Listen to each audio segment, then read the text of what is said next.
Company ने आर्थिक चुनौतियों और सुस्त इलेक्ट्रिक वाहन बिक्री का हवाला देते हुए साल 2027 तक पूरे यूरोप में 4,000 नौकरियों में कटौती करने की योजना बनाई है। कुल नौकरियों में से 2,900 नौकरियां जर्मनी में और 800 ब्रिटेन में खत्म हो जाएंगी। अमेरिकी ऑटो दिग्गज कंपनी के वर्तमान दुनिया भर में 1,74,000 कर्मचारी हैं, जिनमें से 28,000 यूरोप में है। बढ़ती प्रतिस्पर्धा का सामना कर रही इस ऑटो कंपनी ने साल 2024 के पहले 9 महीनों के दौरान यूरोपीय बिक्री में 15.3% की गिरावट दर्ज की। तो ये थी इस हफ्ते की अहम खबरें। अब चलते हैं हमारे एक स्पेशल सेगमेंट न्यूज स्टोरी की तरफ। जब हम ग्लोबल इकोनॉमी के बारे में सोचते हैं तो अक्सर दो देश दिमाग में आते हैं, इंडिया और चाइना। ये दोनों देश न केवल एशिया में पड़ोसी हैं, बल्कि वे ग्लोबल मार्केट में भी प्रमुख खिलाड़ी हैं। आइए जानते हैं कि वे ग्लोबल इकोनॉमी के भविष्य को कैसे आकार दे रहे हैं और इसका हम सभी के लिए क्या मतलब है। जैसे जैसे साल खत्म होने वाला है, दुनिया की दो सबसे बड़ी इकोनॉमी चाइना और इंडिया एक उज्जवल और अधिक परस्पर जुड़े भविष्य के लिए मंच तैयार कर रहे हैं। दोनों देश विकास की दिशा में आगे बढ़ रहे हैं और महत्वाकांक्षी योजनाएं बना रहे हैं, जो ग्लोबल इकोनॉमिक लैंडस्केप को नया आकार दे रहे हैं। चाइना की कैपिटल बीजिंग में एक प्रमुख लीडरशिप सम्मेलन के बाद चाइना के वरिष्ठ अधिकारियों ने 2025 में निरंतर सुधार के लिए कमर कसते हुए इस साल के आर्थिक और सामाजिक विकास लक्ष्यों को पूरा करने का विश्वास जताया। चाइना के नेशनल ब्यूरो ऑफ स्टैटिस्टिक्स के डेटा से पता चलता है कि 2024 की पहली 3 तिमाहियों में चाइना की जीडीपी में साल दर साल 4.8% की प्रभावशाली ग्रोथ हुई है। हाल के महीनों में बाजार और बिजनेस कॉन्फिडेंस में भी ग्रोथ देखी गई, जो सकारात्मक गति का संकेत है। चाइना के हालिया सेंट्रल इकोनॉमिक वर्क कॉन्फ्रेंस ने स्थिरता और नवाचार पर जोर देते हुए 2025 के लिए प्राथमिकताओं को हाईलाइट किया। कम्युनिस्ट पार्टी ऑफ चाइना के महासचिव चाइनीज प्रेसिडेंट शी जिनपिंग ने इस कॉन्फ्रेंस में एक महत्वपूर्ण भाषण दिया।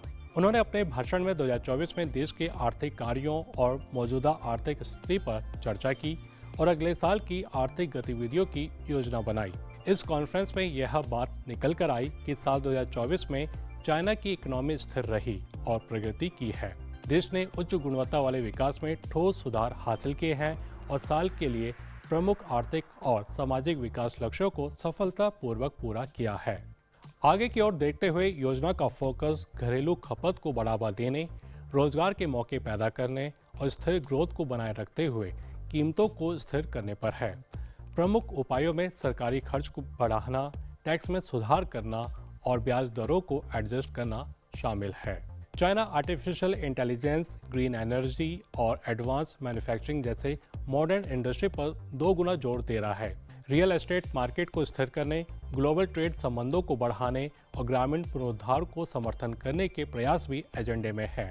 इन योजनाओं के केंद्र में बेहतर हेल्थ केयर, शिक्षा और चाइल्ड केयर सेवाओं के माध्यम से लोगों के जीवन को बेहतर बनाने पर फोकस है। ये रोड मैप केवल आर्थिक विकास के बारे में नहीं है, बल्कि यह देश के लंबे समय तक चलने वाली समृद्धि के लिए एक मजबूत बेस तैयार करने के बारे में है। इस बीच इंडिया आर्थिक सफलता की राह पर आगे बढ़ रहा है। साल 2024 से 25 के लिए 6.5 से 7% की अनुमानित जीडीपी ग्रोथ के साथ देश लचीलापन और क्षमता दिखा रहा है। मुख्य आर्थिक सलाहकार वी अनंत नागेश्वरन इस गति का श्रेय पिछले दशक में हुए परिवर्तनकारी सुधारों को देते हैं, जिसमें इंफ्रास्ट्रक्चर और वित्तीय सेवाओं में तरक्की शामिल है। हालांकि पिछले साल के इम्प्रेसिव 8.2% से विकास दर में थोड़ी कमी आ सकती है, लेकिन इंडिया की नींव मजबूत बनी हुई है।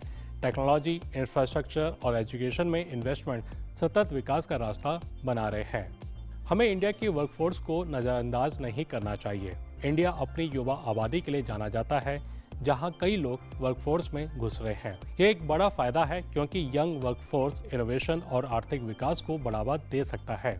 चाइना, जहां काफी ज्यादा स्किल्ड लेबर फोर्स है, वहां बूढ़ी होती आबादी का सामना कर रहा है। इस डेमोग्राफिक बदलाव का मतलब है कि इंडिया ग्लोबल इकोनॉमी में बड़ी भूमिका निभा सकता है, क्योंकि अधिक यंग लोग नौकरियों और अवसरों की तलाश करते हैं। यंग और स्किल्ड वर्कफोर्स के साथ इंडिया गतिशील और अलग अलग अर्थव्यवस्था में अवसरों की तलाश करने वाले ग्लोबल बिजनेस के लिए तेजी से एक केंद्र बन रहा है। चाइना और इंडिया के बीच बढ़ता सहयोग केवल एक रीजनल कहानी नहीं है, बल्कि ये एक ग्लोबल कहानी है। 2024 में दोनों देश के बीच आपसी बिजनेस 118 बिलियन डॉलर से अधिक हो गया, जो उनके आर्थिक रिश्तों की अपार संभावनाओं को दर्शाता है। साथ मिलकर वे जलवायु परिवर्तन, सतत विकास और आर्थिक स्थिरता जैसी ग्लोबल चुनौतियों का समाधान कर सकते हैं। अपनी ताकतों का फायदा उठाकर मैन्युफैक्चरिंग और इनोवेशन में चाइना की लीडरशिप और इंडिया का मजबूत टैलेंट और बिजनेस की भावना, ये दोनों देश एक ऐसा भविष्य बना सकते हैं जो उनके लोगों और पूरी दुनिया को फायदा पहुंचा सकते हैं। उनकी पार्टनरशिप एक अधिक बैलेंस्ड, बहुत ज़्यादा इंटरकनेक्टेड और फलती फूलती ग्लोबल इकोनॉमी का वादा करती है। जैसे कि हम 2025 और उसके बाद की ओर देखें, चाइना और इंडिया के बीच सहयोग साझा विकास और समृद्धि का प्रतीक है।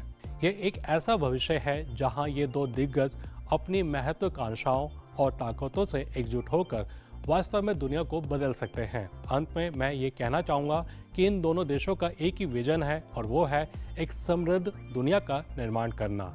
तो ये था आज का खास कार्यक्रम न्यूज़ फोकस। अभी इजाज़त दीजिए, अगले हफ्ते फिर मिलेंगे इसी समय। नमस्ते।